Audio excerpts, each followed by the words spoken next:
साथियों राम राम प्रणाम। जिस घड़ी का बेसब्री से इंतजार है वो आने वाली है। जी हाँ साथियों, फोर्थ ग्रेड के रिजल्ट का इंतजार अब खत्म होने वाला है। लेकिन जैसे जैसे रिजल्ट पास में आ रहा है, आपके दिमाग में ये सारे सवाल बहुत ही फास्टली घूम रहे होंगे ना कि यार रिजल्ट कब आएगा, कट ऑफ कितनी रहेगी। आलोक राज जी ने कह दिया कि अलग अलग शिफ्ट से अलग अलग बराबर लोग पास होंगे, तो मैं पास होऊंगा नहीं होगा। नॉर्मलाइजेशन से मेरे नंबर कम होंगे या नहीं होंगे, मेरे तो बस इतने नंबर है, क्या मेरा सिलेक्शन हो जाएगा। उन सर ने कट ऑफ इतनी बताई थी, उन सर ने इतनी बताई थी, मैं तो बीच में फंस गया, तो भैया मेरा क्या होगा। हर एक के जवाब मैं आपको बता दूंगा मस्ती से। वीडियो लास्ट तक अच्छे से देख लेना, क्योंकि क्यूरियोसिटी आपकी बढ़ रही है और ये वीडियो आपका बहुत ज्यादा महत्वपूर्ण वीडियो है। और चलिए शुरू करते हैं, फिर लाइक आप अभी से कर देना। तो सबसे पहली बात तो देखो, आलोक राज जी ने, देखो अब बहुत सारे कहते हैं कि सर आप तो रोज रोज वीडियो बनाते हो। भैया आलोक राज जी भी तो रोज रोज ट्वीट डालते हैं, ठीक है ना। अगर देखा जाए सच्ची सच्ची बात तो आलोक राज जी तो बार बार कह रहे हैं कि बच्चों को बताओ। देखो आलोक राज जी ने एक सिंपल सी बात कही यहाँ पे, चतुश्रेणी कर्मचारी भर्ती रिजल्ट की सभी तैयारियां पूरी हो चुकी है, यानी रिजल्ट कंप्लीट बन गया, कट ऑफ वट ऑफ सब कुछ बन चुकी है, ठीक है ना। चेयरमैन आलोक राज, जब तक मैं ना बताऊं तब तक अभ्यर्थी वेबसाइट पर नहीं जाए, हम रिजल्ट अपलोड करने दिया जाए। अब देखो क्यों कह रहे हैं, क्योंकि अगर आप बार बार रिजल्ट अपलोड करने के ऑप्शन मतलब साइट पे जाओगे तो रिजल्ट अपलोड ही नहीं हो पाएगा, साइट जो है क्रैश हो जाएगी। साफ साफ कहा इन्होंने, चतुर्श्रेणी कर्मचारी भर्ती 2 गुना रिजल्ट का अनुमोदन, ध्यान रखना 15 जनवरी को होगा। अनुमोदन यानी कि मीटिंग होगी, उसमें ठप्पा लग जाएगा कि भैया हाँ फोर्थ ग्रेड का रिजल्ट जारी कर रहे हैं, कट ऑफ इतनी रही। अब लेकिन ये कट ऑफ के लिए क्या बोल रहे हैं, देखो समझो, 15 जनवरी को वेबसाइट पर या अपने एक्स के माध्यम से कट ऑफ अपलोड कर दी जाएगी। देखो या तो वेबसाइट पर डाल देंगे, लेकिन क्योंकि थर्ड ग्रेड के एग्जाम आ रहे हैं और उनके एडमिट कार्ड डाउनलोड होने हैं, तो हो सकता है कि जो कट ऑफ है वो वेबसाइट पे डालने की बजाय आलोक राज जी के एक्स यानी ट्विटर, जो पुराना ट्विटर है जिसे अभी एक्स कहते हैं, वहां पे अपलोड कर दी जाएगी, जो कि आपको हमारे टेलीग्राम ग्रुप में जैसे अपलोड होगी मिल जाएगी, है ना। नोटिफिकेशन दबा रखा है मैंने, जैसे आलोक राज जी डालेंगे मुझे नोटिफिकेशन मिल जाएगा, मैं आपको डाल दूंगा, ठीक है। रैंक वाइज मेरिट के अनुसार रिजल्ट, देखो अब समझो, कट ऑफ तो आ गई, कितनी कट ऑफ गई, अब लेकिन फाइनल सिलेक्शन में आपका नंबर आया या नहीं आया कैसे पता चलेगा। अब कहोगे सर मैंने तो आंसर की मिला ली, लेकिन फाइनल आंसर की जहां पे एक दो क्वेश्चन डिलीट हुए हैं, एक दो क्वेश्चन के आंसर चेंज हुए हैं, वो तो नहीं है ना आपके पास। तो आप हो सकता है कि उसके नजदीक हो, अगर एक नंबर कम हुआ हो सकता है कि एक नंबर बढ़ के आपका सिलेक्शन हो गया हो, अगर आप बॉर्डर पे थे हो सकता है एक नंबर कम हो गया हो, ऐसे बहुत सारी चीजें ध्यान रखने वाली बात है। तो रैंक वाइज मेरिट साइट पर 16 जनवरी को अपलोड किया जाएगा। देखो 16 जनवरी को साइट पे अपलोड कर दिया जाएगा, ठीक है ना।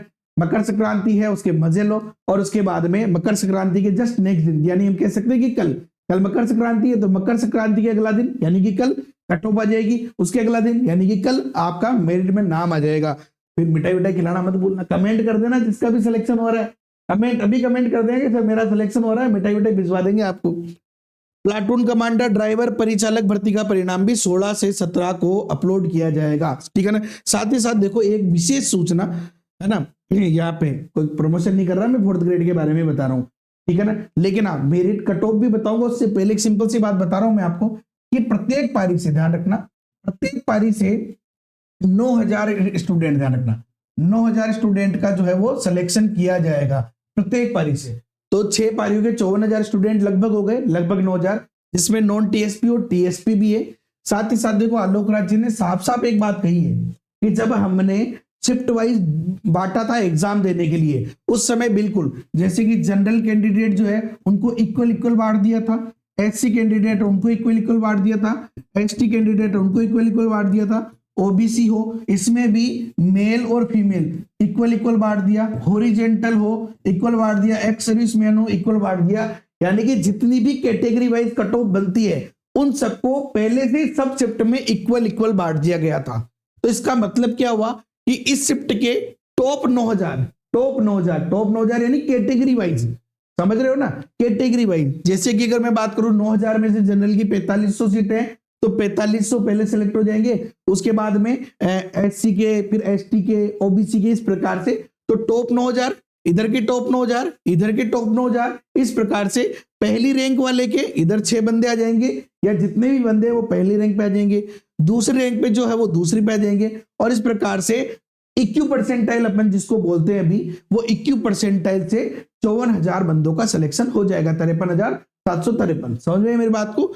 यहां से अलग अलग शिफ्ट से सिलेक्ट होंगे और इनकी कंबाइंड कट ऑफ बन जाएगी, जहां पे नॉर्मलाइजेशन से नंबर कम या ज्यादा होंगे। ठीक है ना, आई बात समझ में?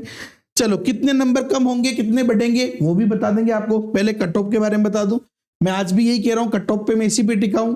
कुछ लोग कह रहे हैं कि सर आपका, मेरे पास में स्क्रीनशॉट भी है जहां पे आपने 85 कट ऑफ बताई है। बिल्कुल बताई है मैंने, लेकिन उस वीडियो को अगर आप अच्छे से देखोगे तो मैंने ये बोला है कि 200%, क्या बोला है, 200% सेलेक्ट होने वाले बंदे, यानी कि इनका सिलेक्शन कोई माइका लाल नहीं रोक सकता है। और ये मैंने बताई है संभावना, कि भैया संभावना क्या रह सकती है मेरिट की। तो अगर मैं जनरल की बात करूं तो 74 से 75 नंबर जनरल के अंदर जो है लगभग, अब यहाँ पे 1-2 नंबर कम भी हो सकते हैं। देखो 74, ये क्वेश्चन है, ध्यान रखना, ध्यान रख के आए, ये प्रश्न की संख्या है। एक बात समझो आप, 120 का अगर आप लोग 60% भी करते हो, 60% का मतलब कितना होता है, 72 प्रश्न। हाँ, एक 4th ग्रेड के लिए 60% कम होते हैं क्या? हाँ, वो भी इतनी सीटों के अंदर। बात समझने का प्रयास करो।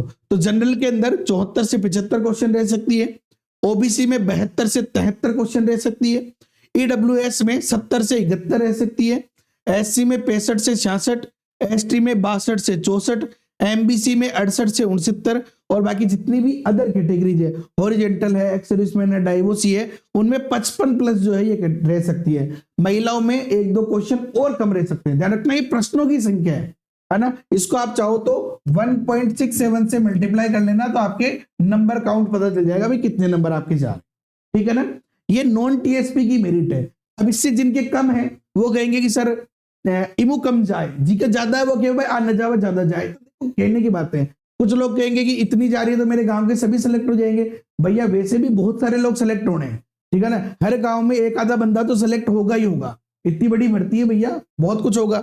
चलिए, इसके बाद हम बात करें टीएसपी की। ठीक है ना, अगर मैं टीएसपी की बात करूं कि टीएसपी में क्या जा सकती है, तो टीएसपी की भी देख लो, सिंपल सी बात है। देखो, अगर मैं टीएसपी की बात करूं, मैंने पहले भी बताई है सेम, कि भैया टीएसपी में अगर जनरल की बात करें तो 65 से 70 नंबर मेरिट रह सकती है। अगर मैं एचसी की बात करूं तो 55 से 60 के बीच रह सकते हैं, एसटी में 52 से 57, और बाकी जो कैटेगरी है विडो, हॉरिजॉन्टल, एक्स सर्विसमैन, यहाँ पे 45 प्लस नंबर जो है वो रह सकती है। ठीक है ना, तो ये कट ऑफ जो है यही रहने की संभावना है। आलोक राज्य ने भी इस पे ठप्पा लगाया था। ठप्पे का मतलब अब उन्होंने ये कह रहे हैं फाइनल है, उन्होंने भी संभावना जताई है। देखो हम भी संभावना जता रहे हैं। अब यहां से अगर माना कि सेम ये चली गई और मैं ये कहूं कि देखो मेरी कट ऑफ बिल्कुल सही गई है, नहीं भैया ये अनुमान है, गलत भी जा सकता है, 1-2 नंबर कम जा सकती है, 2-4 नंबर 1-2 नंबर ऊपर जा सकती है। तो ये अनुमान है, फैक्ट्स के आधार पे अनुमान है। ठीक है ना, आप लोगों की उम्मीद है एक प्रकार से अनुमान। ठीक है, चलिए इसके अलावा बात करें नॉर्मलाइजेशन को लेकर कि सर नॉर्मलाइजेशन से किस शिफ्ट को कितना फायदा हो सकता है। तो देखिए बहुत ज्यादा विशेष अंतर नहीं आएगा।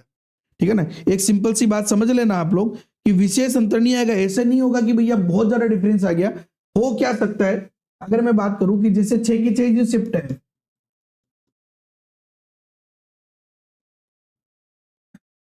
अब ये प्रश्न जो मैं बता रहा हूं, ये प्रश्न तो केवल अनुमान है, ध्यान रखना, प्रश्न तो केवल अनुमान है। यहां से आपको पता लगेगा कौन सी कठिन है, कौन सी सिंपल है। अगर मैं बात करूं कि पहली जो है, पहली शिफ्ट अगर मैं 100 नंबर से बात करूं, तो अगर किसी बंदे के यहाँ 103 आ रहे तो तीसरी शिफ्ट में 102 नंबर, यानी कि लगभग बराबर है ये।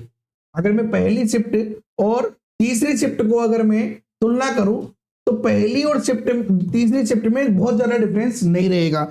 अगर मैं इसके बाद बात करूं तो सेकंड शिफ्ट, इसके बाद सेकंड शिफ्ट जहां पे लगभग 99 के आसपास जो है वो नंबर है, यानी कि ये डिफरेंस रह सकता है। अगर मैं बात करूं इसके बाद फोर्थ शिफ्ट जो है उसमें 97, इसमें 93, और यहाँ पे अगर बात करूं तो 89, यानी सबसे कठिन जो है वो 5वीं शिफ्ट मानी जा रही है।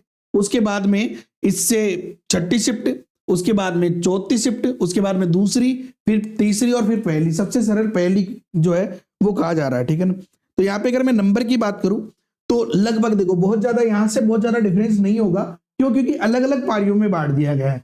अलग अलग पारियों में बांटने से देखो नॉर्मलाइजेशन से नंबर बहुत कम या बहुत ज्यादा हो रहे थे। इसके अलावा किसी शिफ्ट में मान लो बहुत कम लोगों का सिलेक्शन हो रहा था, किसी शिफ्ट में बहुत ज्यादा का हो रहा था। जैसे कि अगर अभी नॉर्मलाइजेशन होता तो इस शिफ्ट के बहुत सारे ज्यादा लोग सेलेक्ट होते हैं, हो सकता है कि लगभग 15,000 16,000 लोग इस शिफ्ट से सिलेक्ट हो जाते हैं, जबकि इस शिफ्ट से 6-7 हजार ही होते हैं। लेकिन अब क्या हो रहा है, इससे भी 9,000, इससे भी 9,000, इससे भी 9,000। तो फिर इक्यू परसेंटाइल में क्या अंतर आ सकता है? देखो मेरे अकॉर्डिंग बता रहा हूं मैं, अनुमान है ये, ठीक है ना। इक्यू परसेंटाइल में कि जो फोर्थ शिफ्ट है, अगर मैं यहाँ पे बोलूं कि इसमें कोई चेंजेस नहीं आवे, इसको अगर वो बीच में रखे फोर्थ शिफ्ट को, तो अगर ऊपर की बात करें तो इसमें भी 2 क्वेश्चन, ध्यान रखना एक क्वेश्चन है, 2 क्वेश्चन, इसमें भी 2 क्वेश्चन, इसमें 1 क्वेश्चन का डिफरेंस हो सकता है, इसमें जो है 3 क्वेश्चन प्लस का और इसमें प्लस 2 क्वेश्चन का डिफरेंस हो सकता है। ये जो है अकॉर्डिंग टू क्वेश्चन नॉर्मलाइजेशन का डिफरेंस रह सकता है। अगर इस शिफ्ट के अकॉर्डिंग चलते हैं तो यहाँ पे 2 क्वेश्चन कम हो सकते हैं, पहली और तीसरी में, दूसरी में 1 क्वेश्चन कम हो सकता है। अगर मैं नंबर की बात करूं तो लगभग जैसे एक क्वेश्चन का 1.67 नंबर है, तो 1.50 या 1.25 इस प्रकार से नंबर कम हो सकते हैं, ठीक है, और इनका 3 गुना 2 गुना इस प्रकार से। तो ये नॉर्मलाइजेशन का ये रूल रह सकता है। ओके साथियों, तो ये फोर्थ ग्रेड के बारे में जो भी जानकारी अब तक थी वो सब कुछ मैंने बता दी है। साइट पे बार बार जाने का कोई मतलब नहीं है। ट्विटर ज्वाइन कर, सॉरी हमारा टेलीग्राम ग्रुप ज्वाइन कर लो। प्रत्येक अपडेट वहां पे डाल रहे हैं लगातार। मुझे पता है रिजल्ट पास मेरा दगदग हो रही होगी। अभी यहां तक अगर आपने वीडियो देखा है तो एक पॉजिटिव कमेंट करके जाना, आपके कितने नंबर आ रहे हैं, आपका सिलेक्शन होगा नहीं होगा, कितना कॉन्फिडेंस है आपको अपने ऊपर, कमेंट करके जाना। आज देखते हैं कौन कौन कमेंट करते हैं, अच्छे कमेंट करते हैं। गालियां देने वाले देते रहेंगे, कोई फर्क नहीं पड़ता। जय हिंद, जय भारत, वंदे मातरम।